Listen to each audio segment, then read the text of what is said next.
Happy birthday to you. We're always marking milestones in our lives. Yeah.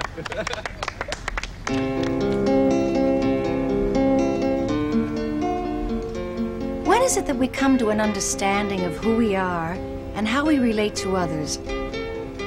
How and when is our adult personality formed?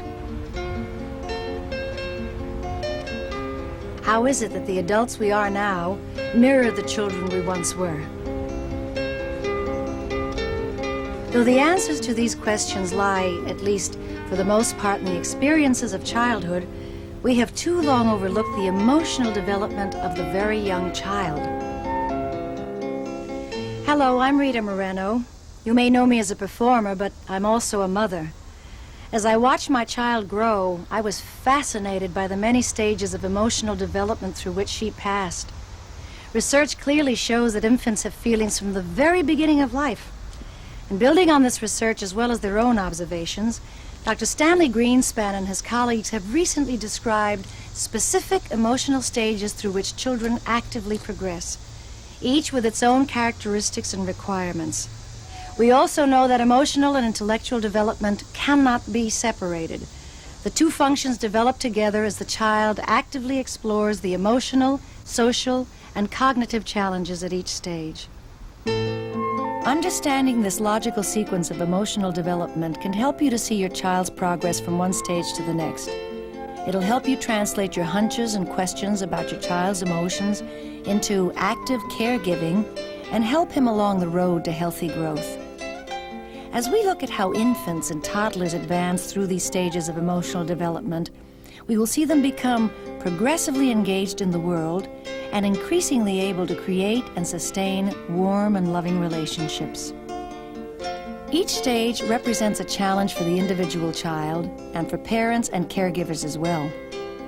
Understanding your child's first feelings and providing a supportive environment for growth are among the most important contributions you can make towards your child's development. And the rewards are definitely worth the effort.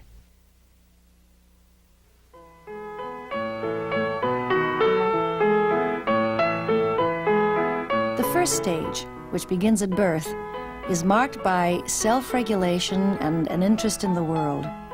The newborn is faced with two fundamental challenges: to regulate himself to the patterns and sensations of life outside the womb, and to develop an active interest in the world, tasks which are accomplished primarily through the five senses. We're finding that babies have greater capacity to interact with the world than previously thought. They show clear preference for certain positions and movements. Babies can not only see, but look and follow.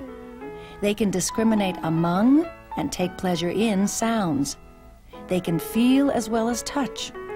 They can comfort themselves, and they can tune out the world when they want to rest or sleep. Infants learn about relationships even in the earliest weeks of life, and the capacity for relationships becomes the basis for all emotional learning to come. Babies learn to respond to the world in an organized way. Notice how easily James awakens. Eventually, he'll develop smooth cycles of eating and sleeping. Hi there, wake up. He uses his eyes to take in the world. Hungry. Even at 8 days old, he can copy his mother sticking out her tongue. While not all babies can do this, if you take advantage of your baby's readiness to perceive the world, your baby may surprise you with his responses.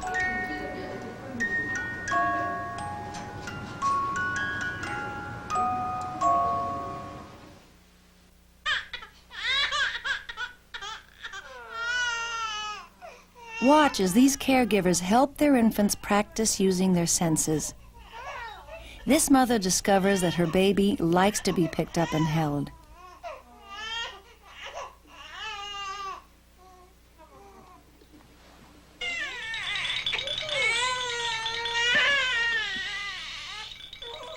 This baby uses sight and sound as she calms down. The rattle quickly captures her interest, helps her control her feelings, and focus her attention. All of the senses can be used to help a baby feel calm and secure. With a little practice, Each parent and caregiver can discover ways for each child to use his senses for emotional security.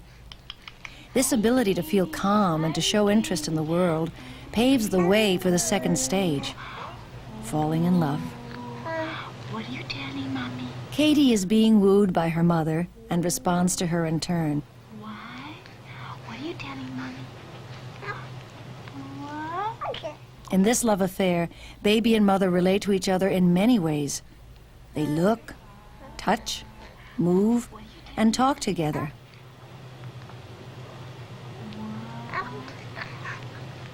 What are you telling, Mommy? What are you telling? It is a joyful and intense attachment.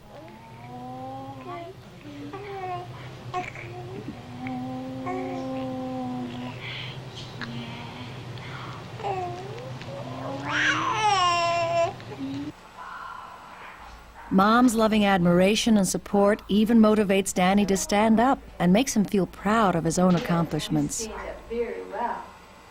You stand up very well. Yes, you do. Yes, you do. You're quite a stander-upper. You are quite a stander-upper. Pot. Look at what he's going to do.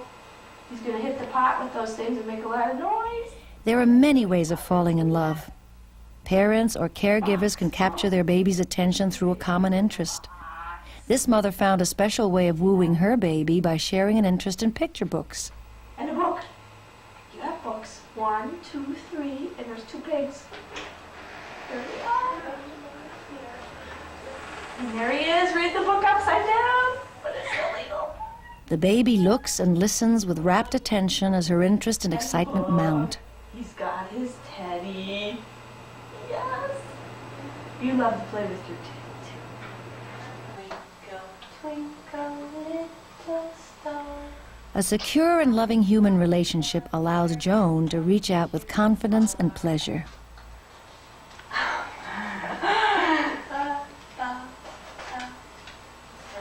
We're so high. Like She is ready for the emotional dialogue of the third stage. No. In the third stage, the stage of intentional communication, babies continue to build on that special relationship and learn to interact purposefully. They participate in dialogues with parents and caregivers. They reach out in response to others and learn that their responses directly cause reactions in others. Oh, in your mouth. Want to put it back in my mouth? Sam? Huh? Even though Curtis doesn't talk yet, he and his mom know what the other wants to do next in this give-and-take game. Favorite person. Children even learn to identify their own needs. With different gestures and sounds, they can ask for and get the help they need. It is also at this stage that babies begin to take control of their own security and become comfortable venturing away from their mothers and exploring on their own. Lisa is fascinated by the effect she has on the egg. Here she's learning about cause and effect, as is this baby who shares her joy and amazement with her mother. Yay! Such purposeful activity can take babies in many directions. They discover other babies.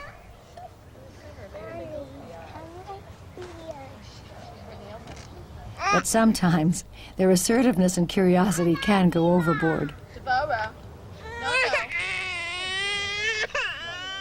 Deborah observes the surprising results.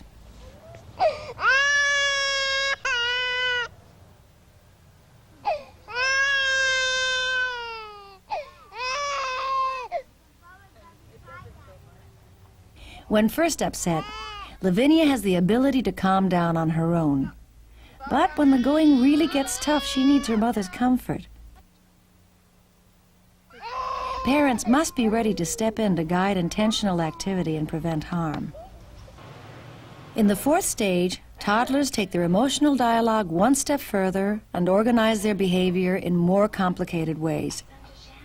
An organized sense of self emerges. Children begin to understand the functions of things and people. Rachel feeds her mommy as she has been fed and accepts pretend food in return. Role-playing and imitation are among the ways a child's sense of self becomes more organized and complex. Eva is now a mommy who knows what her baby needs and how to provide it.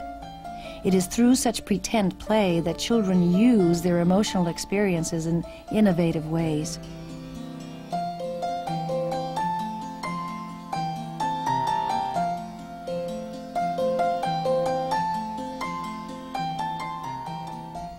Eva is still tempted to use the bottle for herself as she tries out new roles and develops her sense of self. Her play becomes even more elaborate as she experiments with feeding another baby, her elephant. Look what I found. This little chef knows that there are several steps involved in cooking. Stephen's mother's available, but understands how much he is able to do on his own. The parent's role at this stage is to act as an admiring, supporting player in the child's drama. Such play is now possible because of the important new conceptual skills acquired, as well as the interactive and loving relationships formed earlier. Motor activities are also an important part of self and develop with similar complexity. They provide an additional opportunity for parents and caregivers to take pride in the child's new abilities and to create situations for additional learning. Being outdoors provides many opportunities to learn about using one's body, playing and communicating in large spaces. Notice David's ability to run, roll, kick, and recover from his fall. You want to call Mommy too? It is also at this stage that children begin to learn about groups and the rules they need to follow. Now let's let Will do it. Who's pulling my clothes up? Lizzie. Lizzie. Hello, Mommy. This is Will. Me and Benjamin are sharing the phone today, okay? Here we go. It's Benjamin's turn. See that? Wait a minute. Excuse me, Alexandra. That's Benjamin. Sit down. I know. Wait a minute. Dreams. You gonna have a nap? No? Okay. Social interaction often involves siblings. Emotions such as jealousy and aggression are among the most challenging for children as well as parents and caregivers. Oh, be nice. 2-year-old Marissa first pokes, then kisses her sister.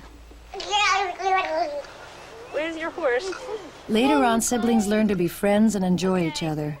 Parents and caregivers can help children bring various emotions such as jealousy, aggression, and affection into an organized pattern through language and play.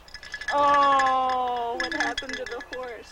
In the 5th stage, the child moves from knowing how objects and people function to being able to create images of them even when they're not there. Hello? It is the stage of creating ideas. Now the child is able to apply ideas to emotions. Bob demonstrates this ability by pretending to talk to his daddy on the telephone. He also demonstrates his ability for complex emotional ideas by shifting from one drama to another as he prepares dinner.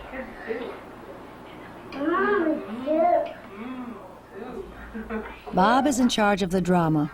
His mother provides support and expands some of his ideas, but does not interfere. He uses language to describe his actions. His play is organized and confident. Maybe you need to adjust this. Why don't you turn these? Make it hotter. Is it hotter now?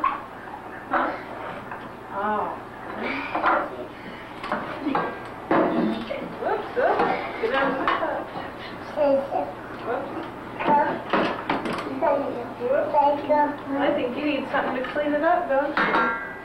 Through pretend play, parents and caregivers can help children learn to think about all aspects of emotional life: love, anger, dependency, sexuality, and more. Good. The baby thinks it's good? Oh, wait a minute, Sarah. Who's this? By the end of the 5th stage, a child's play reflects an increasing ability to tie thoughts, feelings, and behavior to consequences. The child now enters the 6th stage of emotional thinking when she begins to take reality into account. The sister. Well, here she is, right here. All right. Sarah can now combine many ideas and feelings together into a logical sequence which is at once make-believe and realistic. Are they going to have a party, maybe, or what do you think? Huh? Well, I found a big plate. Oh, that is a big plate. But I don't need this plate. Okay. Sarah's mother is adept at following her lead. She continually supports this intricate drama with genuine interest and encouragement. She helps Sarah develop and expand her ideas, but does not criticize or interfere. Sarah knows how things should be set up and structured. She plans ahead and she follows through. Good idea.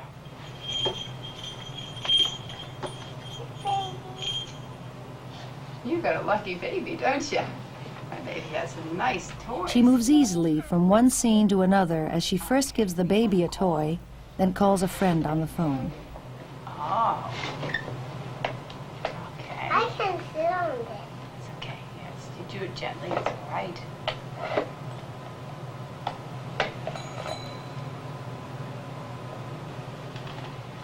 We can see a logical and realistic sequence in her make-believe world. Over here. How was your friend? Sarah, was your friend okay? Yeah. Oh, good. Do you think it goes over the baby's head? Yeah. Yeah.